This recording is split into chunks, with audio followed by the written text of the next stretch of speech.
Second short. You know why I'm here. And we are live. We're recording on 9/29 in the middle of the AL wildcard series between the Yankees and the Indians. Yankees up 7-2 right now, which is great for me because I'm a Yankee fan. They're going to roll into the World Series. Check it. Down to the NBA. Celtics meltdown versus the Heat. They blew a lot of leads that series. The Heat kept coming back. Heat kept fighting. That's a team full of dogs. They're in the finals, and they're gonna win a game because Lakers in 5. Nuggets tried versus the Lakers. I think that young core is full of studs. I think they're gonna win a championship one day. It just wasn't this year. I think, like Snoop Dogg said, Lakers in 5. We not the Clippers. The finals will be competitive. I do think it's going to be Lakers in 5 once again versus the Heat, but every game will be close. Every game will go down to the wire. And LeBron James will win finals MVP. I think he averages close to a triple-double in the finals again. I think he's averaging, if not 30, 10, and 10, 35, 10, and 10 on real. AD's going to go off. What I realized over the Heat-Celtics series is that Bam Adebayo for the Heat is going to be a Dennis Rodman, Tim Duncan hybrid. I think he runs and jumps all over the court like Dennis Rodman. I see him more times on the floor than I see him on his feet. But on offense, he's got that shimmy shake, that footwork that Tim Duncan had. I think he's going to be a stud. He's great for mid-range. That guy's got it. He's going to keep getting it. Tyler Hero averaged 25-5, and the Heat cruised in the Eastern Conference Finals. It's like I called it because what I say he was going to average, 18-5-5, and the Heat were going to win. Well, there you go. 25-5. He's a bucket. Paul Pierce, shut up. Because I spit hot to the NFL. We had a pretty crazy week this week in the NFL. I'm still on the Kyler hype train. I know that I called for him getting 505 versus Detroit, but I'm still on that hype train no matter what. Miami's figuring it out on offense, which is good. I think Fitzpatrick is having the most fun out of everybody in the NFL right now. He genuinely loves playing the game of football, and he's slinging it, man. Fitzpatrick is running around the field like he's 5 years old playing with his buddies, and that really shows in the character. That really shows in the attitude of this team, and Miami's going to figure it out. They might go 7-9. John Harbaugh cost the Ravens the game. He decided that he wanted to prove that Lamar Jackson was a better passer than Patrick Mahomes, and that's just not true. It's blasphemous to even put them in the same category as passer. As quarterbacks, they're both fantastic. They're spectacular. But as a passer, you're setting Jackson up for failure when you tell him to go head-to-head with Mahomes and pass the ball instead of sticking to your run game. That's not good. Mahomes shines in primetime, as always. Every game I've ever seen him play in where it's just the Chiefs and somebody else playing, nobody else is playing, all eyes are on Kansas City. He shines. He finds a way to do it. Andy Reid had him throw a touchdown pass to his left tackle, easy peasy. That left tackle has better hands than anybody on the Ravens offense last night. It was god-awful to watch. The score didn't show it, but it was domination. You could just tell. I think Kansas City's defense showed up.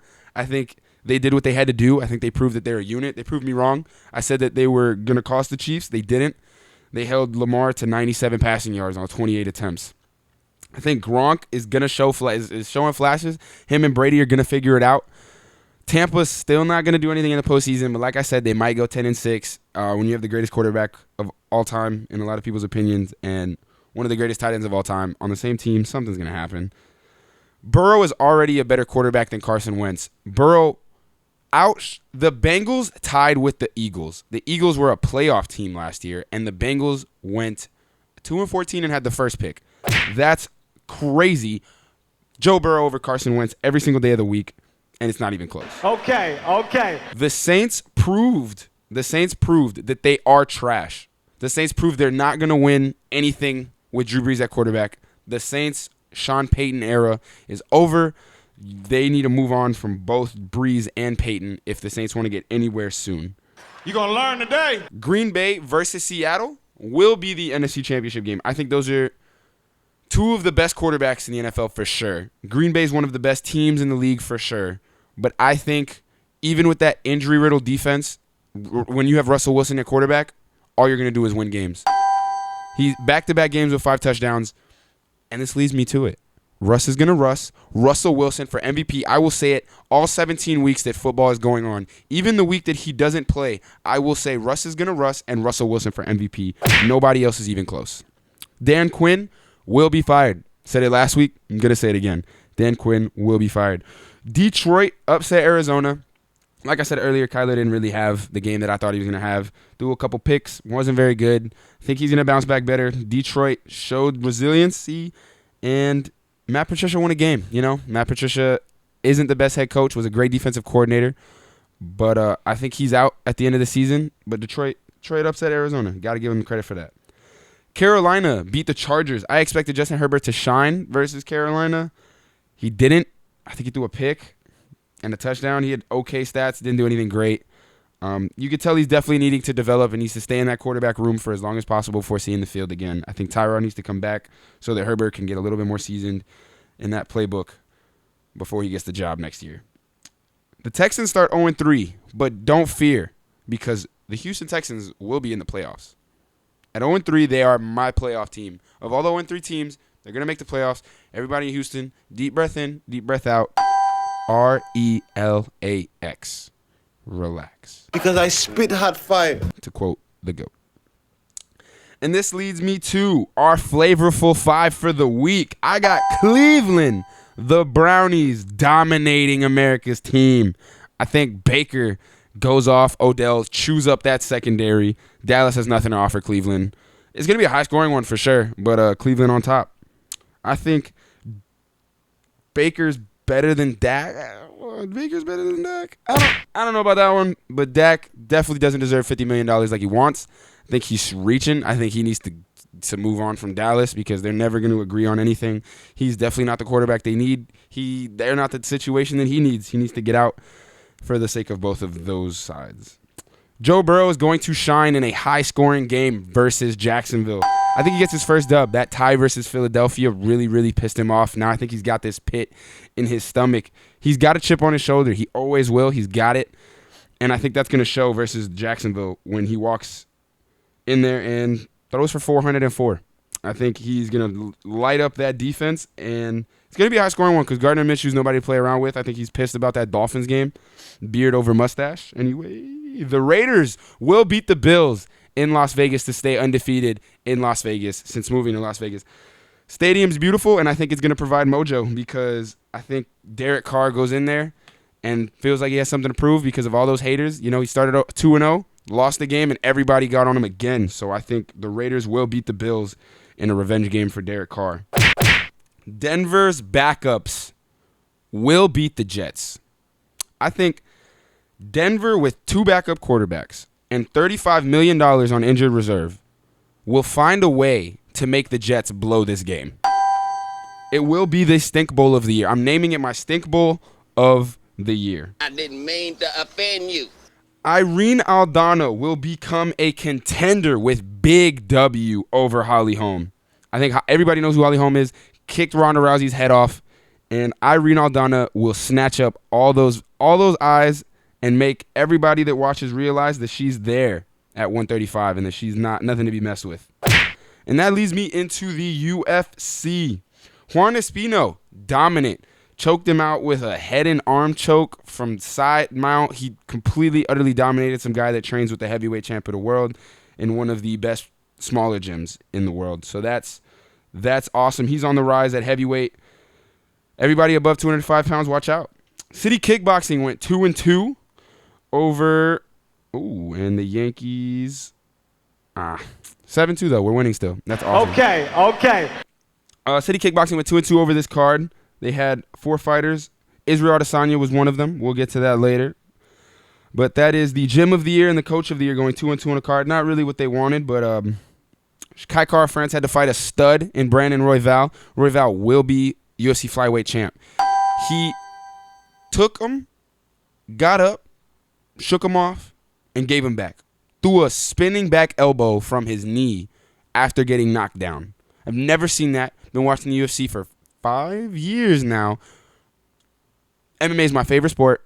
I've never seen anybody spin off their knee and give a spinning back elbow, drop the other dude, and come back like that guy did. That boy good. That guy's a stud. He's going to be the champ at 125. Every other flyweight in the UFC, watch out. Hakeem Dawodu wins in a boring fight. I think the other guy was running too much. I think he tried his best, and Yankees up 8-2. I think he tried his best to knock him out. He was walking him down, but the other guy was just running away. And when somebody's running and somebody's fighting, nothing's good going to happen. So Hakeem won 5 in a row. 135ers, watch out. Blachowicz will reign. Reyes got KO'd by Blachowicz. I had that one wrong. I thought Reyes was going to walk through him. I predicted KO in 1, and it was a KO in 1 because Jan toyed with him. Jan was just playing with his food. Reyes had nothing to offer him. That left body kick was eating up Reyes' side, and then eventually the hands just got there. And he pressured. He took Reyes' game plan to Reyes, something that I didn't expect. I don't even think Reyes expected it from the way the fight went on. He looked like a deer in headlights. He was just eating combinations, and eventually that Polish power, one got through, broke his nose, eventually just got him down, and that was it. That was it. I thought the stoppage was a little early for a championship fight, but the ref did his job. I think Reyes would have gotten out there anyway, and Blachowicz will reign. Blachowicz will have a long and lengthy reign at 205. Costa will not be champ, ever. Completely got dominated. He's going to be another Yoel Romero who tastes titles but never wins them. He will always get a shot. He'll go on these little 3 to 4 fight winning streaks, get a shot, lose, then do it again. He's never going to beat Adesanya, and he's never going to beat anybody close to Adesanya. I don't think Costa has anything to give any of the top contenders at 185. I think Costa's never going to be a champ. Adesanya's he will have a 5-year reign at middleweight. I think nobody in the middleweight top 15 can touch him. I don't think anybody for the next 5 years will be able to touch him. Like he said in the post-fight interview, he's got 100 W's in fights. He's undefeated in mixed martial arts. He's got 100 W's in professional martial arts. He sees everything in slow motion. He lives off the red pill. He is the Matrix. There's nobody in the world better than Israel Adesanya right now. And that includes John Jones. Diego Sanchez should retire. I'm tired of seeing him get beat up, and so is Dana White, and so is all the media. Diego Sanchez is a nice guy, and I think he just doesn't have anything to offer anymore. He's just fighting a fight. He's got to get out of there for his own good. Jake Matthews is rising. Jake Matthews completely dominated Diego Sanchez, which he was the biggest favorite on the card. Everybody expected it. Everything was going his way. Completely dominated. Had everything to give Diego Sanchez. Should have finished Diego Sanchez. I don't know why he let him. He just jumped on top of him instead of letting him back on his feet. But that was that. And I hope Diego Sanchez really does retire. I really hope he gets out of there because I don't want to see him get beat up anymore. Upcoming NFL Week 4. We got. Love that. We've got Denver beating the Jets. Like I said, Denver's backups will get this W for Vic Fangio. New Orleans is going to beat Detroit just because Detroit's a dumpster fire. It doesn't mean that New Orleans is good, but Saints fans will still scream, "Who dat?" Shout out to Liam. The Chargers are going to lose to Tampa Bay. I think Herbert still got something to learn, and I think Tom Brady's going to teach it to him. Cincinnati's going to beat Jacksonville. Houston will get their first W over Minnesota. Baltimore walk through Washington. KC will beat New England handedly. There will be no competition. New England will have nothing to offer Kansas City. I think that D-line swallows up Cam relatively easily, and it's a pretty one-sided victory. I got San Francisco beating Philly. Philly's my playoff team that might go like 3-13. Like Philly made the playoffs last year barely, and this year they're a complete dumpster fire. We're gonna riddled by injuries. Give you that, riddled by injuries. But this year Philly is just a dumpster fire, and San Francisco with their backup quarterback and with all of their backup players will beat Philadelphia in San Francisco. You're going to learn today. I think Seattle plays the Dolphins. My favorite team gets to get destroyed by my MVP candidate, which is awesome because I think Seattle's going to absolutely walk through Miami. I got Tennessee beating Pittsburgh. Oh, Tennessee just had 3 players test positive for the coronavirus, which is not good. But everything seems positive throughout the day. I've been getting updates, and they're looking into Sunday night or Monday night possibly for the Pittsburgh-Tennessee game. But that game's still looking to be played. And if it is played, I got Tennessee. Like I said, Cleveland dominates Dallas. I got Arizona over Carolina, which is cool. Chicago beats Indianapolis soundly. Chicago's 3-0, and Nick Foles is now their starter. They went 3-0 basically with money-making Mitch. Mitchell Trubisky got benched in the third quarter of that game. Oh, who they play? I forgot who they played. That's why we got notes, guys. Hey. They got absolutely dominated by Atlanta for 3 quarters. And then when they switched to Nick Foles, big blank Nick, he stepped up and won them the game, throwing 3 touchdowns in the fourth quarter. Welcome back, Nick Foles, to the NFL. I love that guy. He's a stud. And they're going to be a playoff team this year. They're going to be in the NFC wildcard. And I'm happy for Nick Foles. I think the Rams walk through the Giants. The Giants are 0-3. They're going to go 0-4. The NFC East is 2-9-1 this season. An entire division of football has 2 wins. 3 weeks have been played in the NFL. You do that math and let me know if that makes sense. Las Vegas will beat Buffalo, like I said. Now let's get to dumpster fire versus not dumpster fire. The Falcons walking into Green Bay, Monday Night Football. Green Bay blows out the Falcons. Matt Ryan throws 2+ interceptions. Aaron Rodgers probably has 500 yards and 5 touchdowns. I think it's going to be a high-scoring game only because the Packers are going to have 49 points. I think Aaron Jones is going to run a couple. Aaron Rodgers is going to throw a lot. I think it's going to be, if I had to put a number on it, 49-31 for a total of 80 points. Don't take the spread. Don't take the over-under. Blowout, high-scoring game. And Dan Quinn probably gets fired. You done messed up, Aaron! Let's get to the upcoming UFC. So it's UFC Fight Night, Holm versus Aldana. So we got Holly Holm, great person, great fighter, on the tail end of her career versus an up-and-coming Irene Aldana who's got hands. Comes out of Mexico. She's got hands. She's a boxer who steps back, comes in quick with combinations, and doesn't get hit. She does everything right. I think she gets the W, probably not by knockout, but I think she gets it in a decision in convincing fashion. And Holly Holm starts to think about retirement because other than her win versus, I forgot the little girl's name from Australia. But ever since that win, all she's done is lose. And before that win, all she did was lose. So she's definitely coming to the tail end of her career, and I think she's just got to think about hanging it up. She had her moment. She beat Rousey in front of a record audience, and that was awesome. But she definitely should not be in there anymore, and I think her coaches need to tell her that because I think 135 is stacked with killers, and nobody's beating Amanda Nunes ever again. So Holly Holm just got to look to get out of there. She made her bread. She got to go. Yorgan De Castro will win by KO versus whoever he's fighting. Felipe is his last name because that's what I wrote down. I don't even care. This will be if you're going to watch any fight on the card, watch this fight because it'll only take about 15 seconds of your day. Yorgan De Castro has absolute dynamite in his hands. He's beating everybody that you put in front of him except for people in the top 5. I think he's that good. I think he still needs work. 6-1, still needs work. But as long as you keep getting him these fights where he just keeps getting better and better and up in the competition slowly but gradually, Yorgan De Castro will show you nothing but improvement, nothing but highlights. And I think he gets this one done by KO in like I said, 15 seconds. Okay.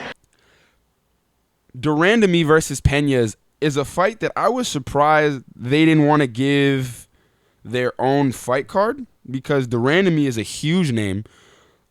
She just came off a loss to the GOAT, Amanda Nunes, which is nothing to be ashamed of. But her fight before that was a main event.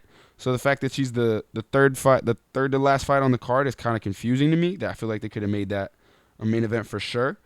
Juliana Pena is a stud. I think she's a great grappler with great takedowns. I think Jermaine Durandamy has power, but no takedown defense.